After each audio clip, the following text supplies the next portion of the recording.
It doesn't matter why I was there, where the air is sterile and the sheets stained. It doesn't matter that I was hooked up to this thing that buzzed and beeped every time my heart leaped, like a man whose fate tells him God's hands are big enough to catch an airplane.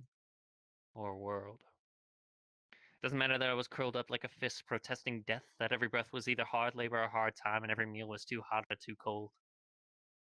It doesn't matter because my hospital roommate wears Star Wars pajamas. And he's 9 years old. His name is Lewis. I don't have to ask him what he's got. The bald head and the skin and bone frame he has speaks volumes. The Game Boy and the feather pillow boom like they're trying to make him feel at home because he's gonna be here a while. I manage to smile the first time I see him, and it feels like the biggest lie I ever told, so I hold my breath. So I'm thinking any minute now he's gonna call me on it. I hold my breath because I'm scared of a 57-pound boy hooked up to a machine because he's been eyeing me for a minute, and maybe I got him pegged all wrong. Like, maybe he's bionic or some shit. So I look away. I look away like I just made eye contact with a gang member, the rap sheet the length of every dumb mistake a politician has made. I look away like he's gonna give me my life back the moment I got something to trade. I nearly pull out my pack and ask the kid, hey, cigarette? But my fear subsides in the moment I realize that Lewis, he's all show and tell. He's got everything from a shotgun shell to a crow's foot, and he can put everything into context. Like, see, this is from a shooting range, or see, this is from a weird girl. I watch the fingers curl around a cufflink and a tie tack, and I realize that every knick-knack is a treasure, and every treasure has a story. And just when I feel like I can't take another story, he hits me with another one. Like, see, this is from my father, or see, this is from my brother, see, this is from a weird girl, or see, this is from a mother. It takes me about 2 days to realize that that weird girl is his sister. It takes him about 2 hours today after they left for him to realize that he missed her. They visit every day and stay well past visiting hours because for them, that rule doesn't apply. But when they do leave, Lewis and I are left alone, and he says the worst thing about being sick is he got all the free ice cream he could ever ask for. He says the worst part about that is realizing that there is nothing more they can do for you. There's no easy way of asking it. I already know what he's going to say, but maybe he just needs to say it, so I ask it anyway. Are you scared? Lewis doesn't even lower his voice when he says, fuck yeah. I listened to a 9-year-old boy say the word fuck. He's a 30-year-old man with a nosebleed about to be lowered into a shark tank. This kid's going to write to it.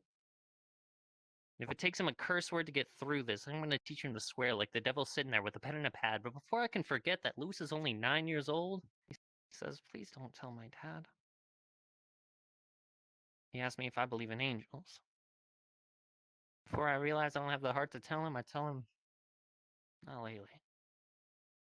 And just lay there, waiting for him to hate me. Doesn't know how to, so he never does. Lewis loves like a man who lived in a time before God gave religion to man and left it up to them to figure out what hate was. He never greets me with silence, only a smile. And a patience I've never known in anyone, let alone someone who's dying. I'm trying so hard not to remind him that I'm going to be out of here in a couple days smoking cigarettes and taking my life for granted, and he's still going to be planted in that bed, like a flower that refuses to grow. I've been with him for 5 days, and the only thing I know at this point is that he likes to pull feathers from his pillow, watch them float to the ground, almost as if he's the scientist inside the philosopher waiting for him to say, "Don't worry, guys, it's gravity that's been getting us all down."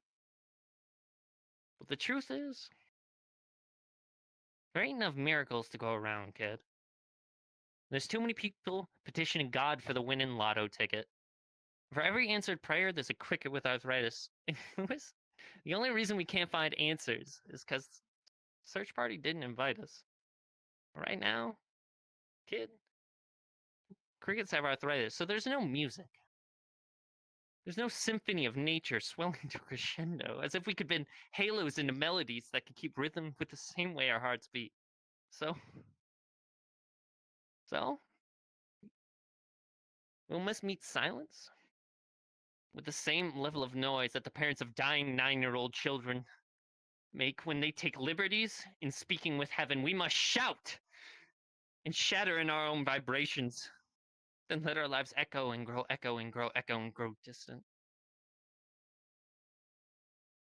Distant enough to know that as far as our efforts go, we don't always get a reply.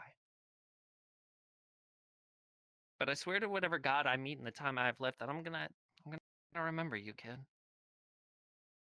I'm gonna tell your story as often as every story you told me, and every time I do, I'm gonna say, see, there's bravery in this world. There's 7.8 billion people curled up like fists protesting death, but every breath we breathe has to be given back a 9-year-old boy who taught me that. So hold your breath. Hold your breath like you'd hold a pen when writing thank you letters on your skin to every single tree that gave you that breath to hold. Then let it go. Let it go like you understand something about getting old and having to give back. Let it go like a laugh attack during really great sex. I swear, the black eye will be worth it. Because what is your life worth without a story to tell? And why wield a word like worth without a reason to sell? People throw pennies down a wishing well, but if the cost of desire is worth that of a thought, and if you got expectations, expect others about the exact same dream for the cost of a hard work, hold on, hang in mentality. Like, I expect any challenge, so challenge me. Like I brought a knife to this gunfight, but the other night I mugged a mountain, so bring that shit I have practiced. Lewis and I cracked this world wide open. Found a prize in the eyes. We never lied to ourselves. Never told ourselves it would be easy or undemanding. Never dreamt of anyone handing us anything. So we sing in our own vibrations. We dare angels to eavesdrop, to stop mid-flight, to pluck feathers from their wings, to write demands on God's hands. Take the time to catch you. Because even if God doesn't, it wasn't because we didn't try, man. Now, I don't often believe in angels. On the day I left, Louis pulled a feather from his pillow and said, see, this is for you. I half expected him to say, this is the first one I grew.